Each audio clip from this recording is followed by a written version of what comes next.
Reformasi. Reformasi. Reformasi. Reformasi. Reformasi. Allahu Akbar. Allahu Akbar. Allahu Akbar. Allahu Akbar. Allahu Akbar. Allahu Akbar. Bismillahirrahmanirrahim. Assalamualaikum warahmatullahi ta'ala wabarakatuh. Dan salam sejahtera. Alhamdulillah rabbil alamin. Wal aqibatu lil muttaqin wala udwana illa 'alal zalimin. Wassalatu wassalamu ala asyrafil mursalin sayyidina Muhammad bin Abdullah wa ala alihi wa ashabihi ajmain. Yang saya muliakan saudara pengurusi, yang kita muliakan saudara Haji Usaili selaku Ketua TKR Cabang Parit, sahabat saya Ustaz Zulkifli Ibrahim, Ketua Pelanggan Keahlian Negeri Perak, seluruh pimpinan Keahlian Negeri Perak dan juga pimpinan PAS dan DAP yang hadir pada malam ini, Ananda Siti Aisyah Syekh Ismail, Ketua Serikandi yang baru berucap, seluruh hadir dan hadirat yang dirahmati Allah sekalian. Alhamdulillah, kita panjatkan rasa syukur kehadirat Allah Subhanahu wa taala kerana pada malam ini, dalam masa yang terdekat ini, saya tidak mahu berbicara panjang kerana tokoh pejuang kita yang kita kasihi, Datuk Seri Anwar Ibrahim, sebentar lagi akan sampai. Tetapi pada malam ini saya juga ingin berkongsi pandangan dalam satu dua perkara yang dimainkan oleh strategis UMNO ataupun UMNO Porno. UMNO Porno, tahu tuan-tuan? Porno maknanya, orang Indonesia bilang porno maknanya yang lucah-lucah. UMNO selepas 9 Januari 2012, Datuk Seri Anwar Ibrahim ditakdirkan oleh Allah Subhanahu wa taala dengan doa umat Islam seluruh dunia lebih kurang dalam 13 tahun sejak daripada dia dipecat 3 bulan 9 1998, kalau tak silap saya, 2 bulan 9 1998. Allah Subhanahu wa taala baru mengkabulkan doa. Mana-mana seorang hamba ataupun ramai yang saleh di mana-mana, kita tak tahu, di Bota ke, di Teluk Bakung ke, kita tak tahu, di negeri Arab ke, tetapi pokoknya 9 hari bulan ditakdirkan, Allah mentakdirkan Anwar Ibrahim dibebaskan oleh Hakim Zabidin Makmur. Zabidin apa? Zabidin dia. Semua orang, termasuk barangkali Datuk Seri Anwar, keluarga dia, kita, rakan-rakan yang rapat, rakan-rakan perjuangan, nampak pada zahir saudara Anwar mungkin dipenjarakan lagi antara 6 hingga 9 tahun. Tetapi tak sampai beberapa minit, di sekitar jam 9.10 hingga 9.12 minit, Hakim mengatakan Anwar dibebaskan. Allahu Akbar. Ada ulama UMNO yang jadi menteri pernah berkata, UMNO apa namanya, Anwar dah baca doa orang, dah baca di Mekah, di Madinah, di Tasikmalaya, pusat tarikat yang terkenal, di Jawa, di Kuala Lumpur, di Al-Usta, di mana-mana dalam dunia, tak ada apa pun, Tuhan tak jawab pun, menandakan Anwar tu memang peliwan. Betul tak tuan-tuan? Tuan-tuan ingat tak? Dah tak ingat aku. Ada ulama UMNO, bekas menteri, kawan saya juga dulu, buah saya di UKM dulu. Saya dengar dia sebut dah banyak lah, doa orang buat sembahyang hajat, baca Yasin, tak ada apa pun menunjukkan Anwar buat perbuatan itu. Ini tuan-tuan, ini ulama UMNO yang mengaji di Al-Azhar, yang tahu hukum hakam tentang dosa untuk menuduh orang melewat. Hukum Allah jelas, kalau tak ada 4 orang saksi, tak boleh tuduh sama sekali. Full stop, nukta. Orang Cina pula ada yang faham. Chua Joming pula yang lebih faham Islam daripada ulama UMNO. Dan baru-baru ini Chua Joming mengatakan 40 tahun dia dalam MCA, UMNO tak ajar dia Islam. Betul tak tuan-tuan? Masuk Pakatan Rakyat baru dalam 2-3 tahun, banyak benda yang dia tahu tentang Islam. Lebih baik daripada pemimpin-pemimpin UMNO Melayu, betul tak? Yang duduk bawa lagi slogan meliwat, termasuk malam ini Anwar Peliwat. Tak habis-habis menyebarkan al-fahsya, al-munkar, al-bagh. Betulkah mereka itu pejuang Islam, tuan-tuan? Saya nak dengar, betulkah? Cukuplah bagi tahu pada jiran-jiran yang UMNO tu.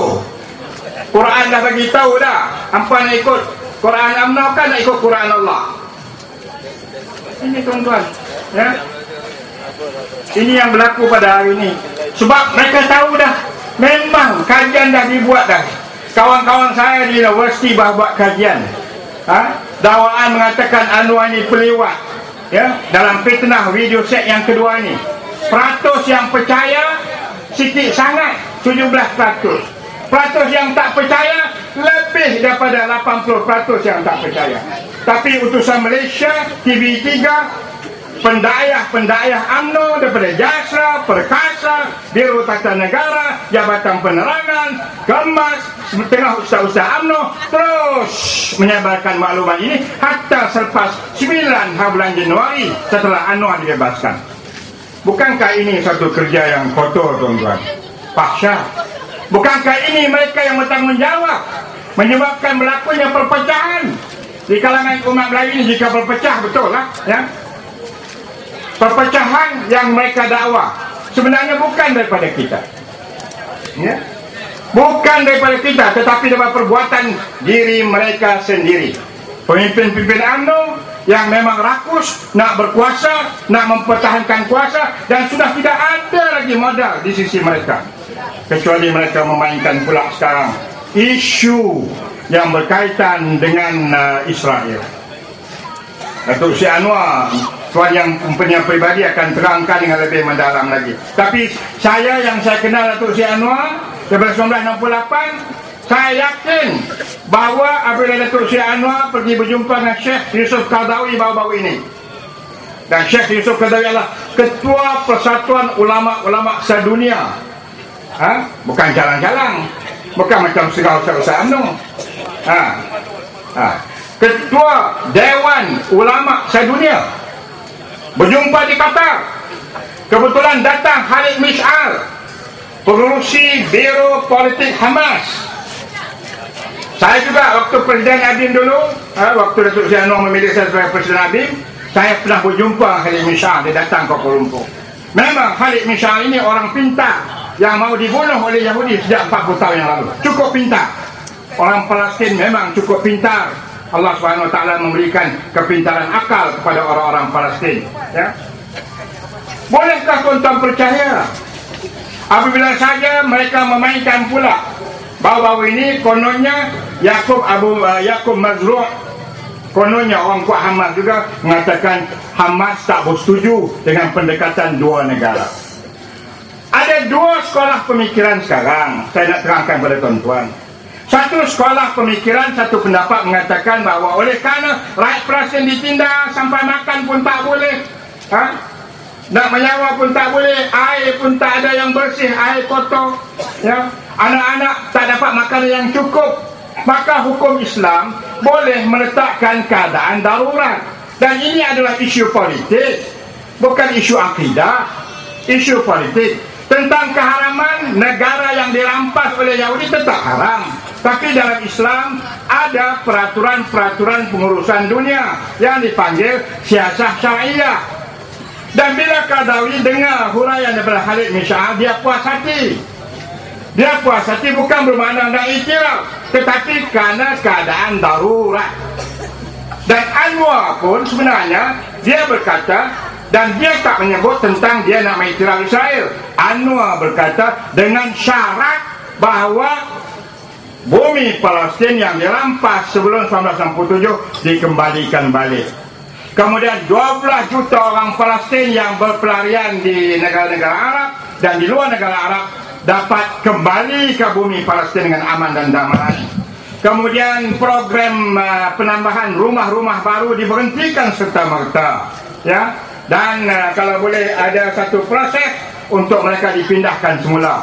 Baitul Muqaddis dengan Masjidil Aqsa terpelihara sebagai tempat suci ibadat di sisi orang Islam dengan syarat. Orang putih kata dengan syarat kontingent. Bukan maknanya kontingent pasukan sokan ASEAN yang dihantar daripada Kuala Lumpur ke Jakarta umpamanya. Tak. Kontingent maknanya bersyarat. Orang Arab kata bisyurutin, dengan syarat-syarat. Bila Anwar terangkan pada Khalid bin Shah kata, Alhamdulillah, you have mentioned the word contingent. Laqad qulta biqaulin bikalimatin asyaq. Itu saya cakap Arab sila.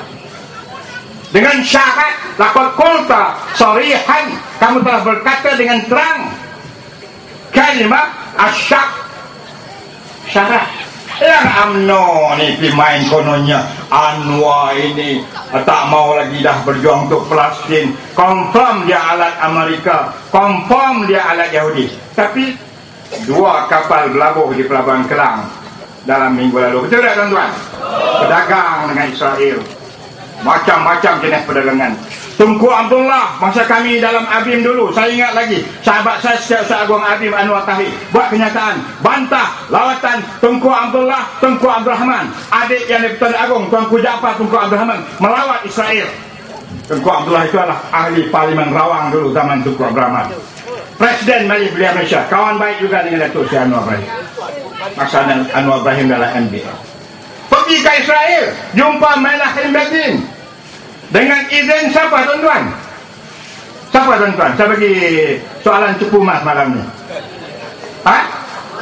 Dengan izin Mahathir. Dengan izin Mahathir. Apa yang telah didedahkan oleh Saifuddin Nasution, dan mereka menggelabah kerana internet hari ini tuan-tuan tak dapat ditutup. Zaman sekarang zaman yang tak dapat ditutup lagi. Zaman revolusi IT yang luar biasa, dengan tweet, dengan FB, dengan internet. Maka kita lihat bagaimana 3 surat telah ditulis oleh Mahathir Mohamad kepada Netanyahu, kepada Ehud Barak, dan seorang lagi siapa? Kepada siapa? Aisyah, saya dah lupa. Shimon Peres, Benjamin Netanyahu, Ehud Barak yang pernah jadi Menteri Pertahanan, dan kalau tak silap saya, Yitzhak Rabin. 3 sudah ditulis. Kemudian Jaafar, pengurusi Lujnah Biro Haiwan Tambang Sepak dalam harakah hari ini, kawan kita, dia kata confirm bahawa Mahathir kata dia tak nak berkawan dengan Israel. Dia tetap mengatakan Israel ini adalah negara yang mencoba menzalimi orang Arab. Tapi bila dah tulis surat tu, maka tandanya Mahathir sudah jatuh cinta kepada negara Israel. Betul tak tuan-tuan? Dah tulis surat 3 kali. Dah jumpa pun Anwar Ibrahim tak jumpa Perdana Menteri luar. Amir Alba jumpa Menteri luar Israel. Everyday jumpa Menteri Pertahanan lagi tuan-tuan. Kawan-kawan Hamas saya di UAE, pensyarah-pensyarah UAE, dia kata apa pada saya? Doktor, dia kata, bila dah jumpa Menteri Pertahanan itu, maknanya apa?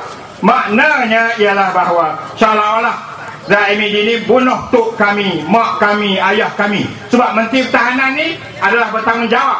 Menteri Pertahanan, kalau setakat Menteri luar tu boleh tahan sikit lah. Jadi tuan-tuan dan perempuan, rekod Datuk Seri Anwar Ibrahim sebagai seorang aktivis gerakan Islam, pejuang gerakan Islam, ya, dalam usaha untuk membawa kembali Palestin ini, tak payahlah diragukan tuan-tuan. Tuan-tuan janganlah termakan dengan da'ayah daripada UMNO menerusi TV3 dan juga akhbar-akhbar mereka.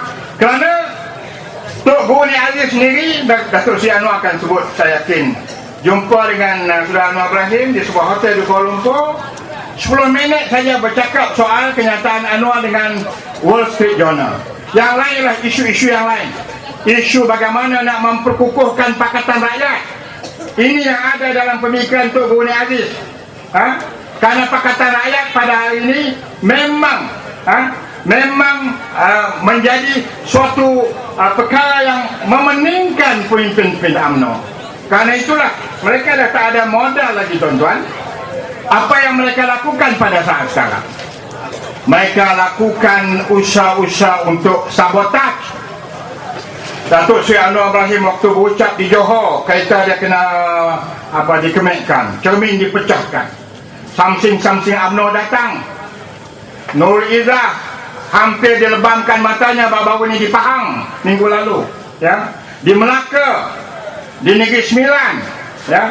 Saya harap di Lumut sebentar tadi berjalan dengan aman. Takat ini tak ada apa-apa. Kerana AMK Perak ni kuat lah, alhamdulillah, ya. Mudah-mudahan, ya. Mereka tidak ada modal, tuan-tuan, hari ini. Karena itu mereka menggunakan Samsing. Macam zaman Datuk Harun Idris jadi ketua pemuda dulu, pemuda Gestapo UMNO dulu. Ingat tak, tuan-tuan? Barangkali YB saya ingat sebab masa itu dia adalah UMNO, ya? Ingat tak, YB? Masa itu menggunakan Samsung. Jadi hari ini rakyat, tuan-tuan, dah buka mata. Janganlah kita bodohkan rakyat lagi. Saya baru saja mendapat maklumat daripada saudara Azmin Ali yang baru balik daripada luar negara. Bersama dengan 9 orang ahli parlimen dikutai oleh Menteri Dompok kerana nak melaksanakan tuntutan bersih. Negara hari ini, tuan-tuan, nakkan satu pilihan raya yang bersih. Kita terpaksa buat 2 demonstrasi. Dan kalau perlu, kalau tak bersih lagi, demonstrasi bersih ketiga boleh berlaku pada bila-bila masa. Betul atau boleh, tuan-tuan? Sebelum pilihan raya yang tak tahu tarikhnya. Sebabnya ialah kerana walaupun dakwah hitam akan dibenarkan, walaupun mungkin ada sedikit beberapa perubahan-perubahan yang akan berlaku, tetapi percayalah, tuan-tuan, SPR tetap SPR di bawah kongkongan UMNO Barisan Nasional. Saudara Azmin bawa balik. Petang tadi jumpa dengan pimpinan negeri Perak di Ipoh. Dia berkata di Denmark perjalanan pilihan raya bagi sebuah negara yang maju 100% bersih. Tak ada satu pun catatan hitam. Malaysia, tuan-tuan, berapa ratus%, tuan-tuan, ya? Malaysia, tuan-tuan, memang pada hari ini kita lihat bahawa, ya, perjalanan rekod pilihan raya adalah terlalu kotor, tuan-tuan dan puan-puan, ya. Perjalanan pilihan raya adalah terlalu kotor, ya. Mereka tidak membenarkan untuk kita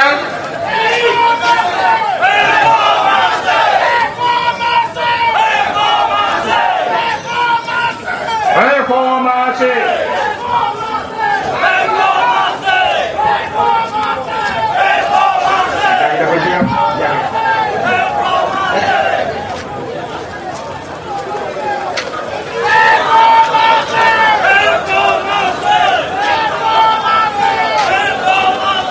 Saya mengucapkan selamat tiba kepada yang dikasihi oleh Datuk Seri Anwar Ibrahim.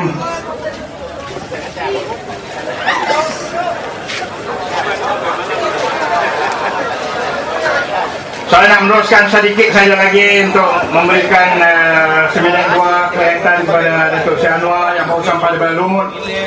Saya telah melaporkan tadi bagaimana perjalanan demokrasi pilihan raya dalam negara-negara yang maju seperti mana yang dilaporkan oleh Saudara YB Azmin Ali sebentar tadi, di mana dalam negara maju mereka tidak melantik sama sekali pesara-pesara kerajaan ataupun bekas pegawai-pegawai kanan kerajaan.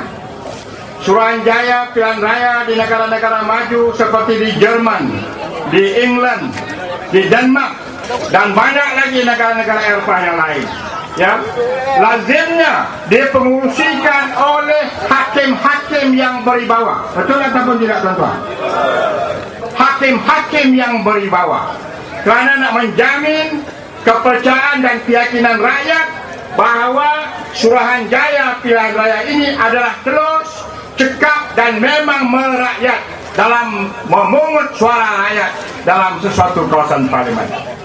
Saya juga tertarik tadi yang disebut oleh Saudara YB Azmin Ali. Kalau di Malaysia tarikh pilihan raya kita tak tahu, tapi dalam negara maju, tuan-tuan, hatta negara Asia pun, Jepun, Korea dan sebagainya, tarikh pilihan raya selalunya ditetapkan lebih awal 1 bulan 3 minggu. Betul ataupun tidak, tuan-tuan? Sampai lebih awal. Dan satu lagi ialah di antara negara-negara yang maju ini, tuan-tuan, dari segi katakanlah sekarang ini kita dapat persempadanan semula. Di Malaysia membuat persempadanan semula ada perhitungan-perhitungan politik. Tetapi bagi negara-negara maju untuk melakukan persempadanan ini pun diminta kepada seorang hakim untuk mempengurusikan jawatankuasa persempadanan di negara tersebut. Dan mereka sentiasa membuat kajian hari demi hari untuk memastikan bahawa faktor demografi adalah bersesuaian dengan kehendak rakyat. Saya pun nak berhenti dah di sini, nampaknya Datuk Seri Anwar pun dah selesai. Jadi tuan-tuan dan puan-puan, inilah sebabnya kita mahu rakyat menolak UMNO Barisan Nasional dalam pilihan raya umum ke-13 akan datang. Boleh ataupun tidak, tuan-tuan? Dan kita nak supaya di negeri kita ini insya-Allah Pakatan Rakyat akan dapat mengambil alih semula pemerintahan yang telah dirampas secara haram oleh UMNO Barisan Nasional 3 tahun yang lalu. Sekian, wabillahi taufiq wal hidayah. Wassalamualaikum warahmatullahi taala wabarakatuh. Takbir.